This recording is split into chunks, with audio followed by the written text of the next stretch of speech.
The moment he's doing it, he thinks that he doesn't harm anyone. But he doesn't know that he himself is the victim. He doesn't know that he is falling into the downhill of addiction, a type of addiction which is far more dangerous than any other type. Because it's easily available and there is no restrictions for it. In addition, it has such an intense impact which is very difficult to remove it from the minds of those who are suffering it. This situation is widespread and no one is talking about it.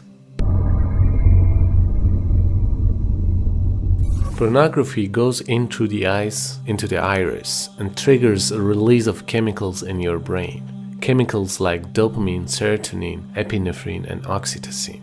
And these are natural chemicals that your body produces. These chemicals are needed. When you take hard drugs or look at pornographic material, your brain is overloaded with these chemicals. After you keep looking at porn, your brain gets used to those high amounts and builds up the tolerance. The same images that once gave you rush don't have the same effect anymore. In order to get that same rush, it not only takes more of it, but also takes a more hardcore version of it. Your brain becomes dependent on that rush of chemical and literally rewires itself to think that that's normal. And so you cannot function without it. That's called addiction. The same process happens with cocaine and heroin.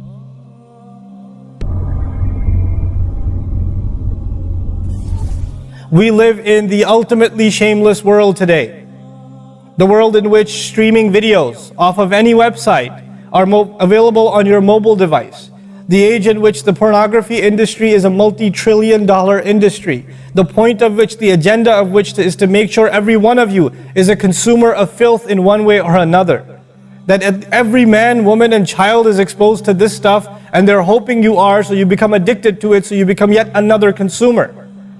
This is the gift of pornography to society. It's creating people, turning people into animals and perverts. And some of you unfortunately have that addiction. And you're watching this stuff online. And you're watching it and saving it on your apps and your mobile devices. And you don't feel bad about it anymore. You've justified it to yourself. And you feel bad about it once in a while, but you go back to it. And as a result, you think, oh, well, at least I'm not hurting anybody.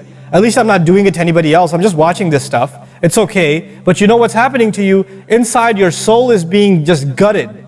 You have no soul left inside of you. So your prayers are empty and you can't even shed a tear in your salat because your heart is so devoid of the fear of Allah because of the filth you've been watching all this time. It's turned you from a human being into an animal. So you can't even look. A woman passes by and you see a piece of flesh walking by. You don't see a human being walking by that deserves respect. You check everybody out and everything out. You're constantly gawking and staring.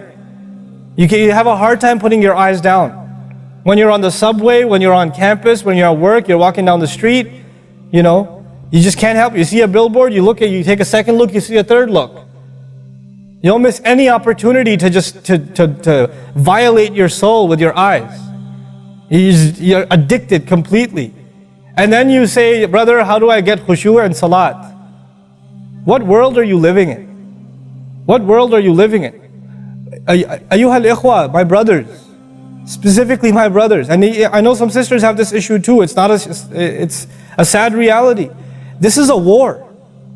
This is a war. This is more dangerous than any military war. This is the war that's destroying our souls. It's making its way into our homes. It's making its way, if I want to protect my children from this stuff as much as possible. But when my child goes to school, and it doesn't matter if it's Islamic school, there's a very high statistical likelihood that someone, a friend, with their iPod, with their mobile device, will say, hey, look at this. It's a very realistic, a thing nowadays. It's not far-fetched. And so I have to prepare my children for the filthy world that they're going to be brought up in. And there's no escape from this stuff anymore. There isn't. It's everywhere. It is everywhere. You have Islamic lectures followed up by, those YouTube puts those follow-up clips, and something will be filthy. Something will have to be filthy. And I don't think that's by accident. I'm not much of a conspiracy theorist, but I don't think that stuff is an accident. And what happens to you guys is you watch a video, you see something filthy, you click it, you click something else, and you end up watching disgusting things.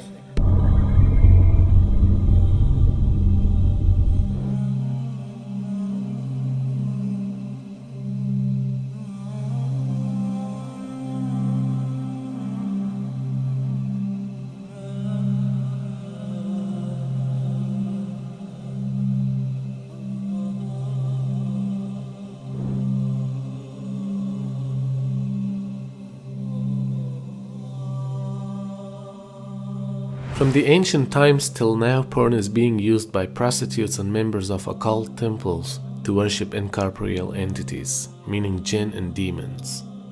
When watching porn, one essentially enters into an altered and highly suggestible state of consciousness. The porn triggered trance makes people wide open to demonic entities that feed off of sexual perversion, causing many people to be insatiable, addicted, aggressive, and depressive, and indulging in all manner of wickedness. Therefore, it's a means of summoning the demons. That's why most of the people who are exposed to pornography are being possessed by these entities. And today, by means of technology and internet, it became a very widespread ritual being done not only by the actors of this industry, but also by the viewers watching them. A type of global satanic ritual.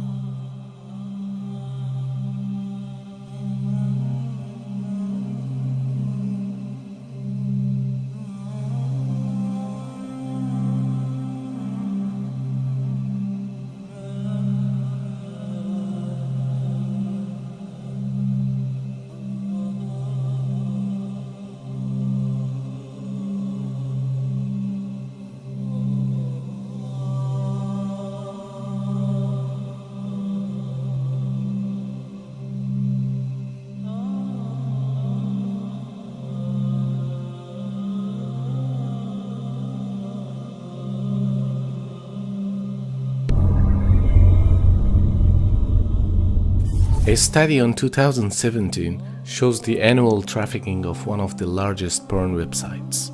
28.5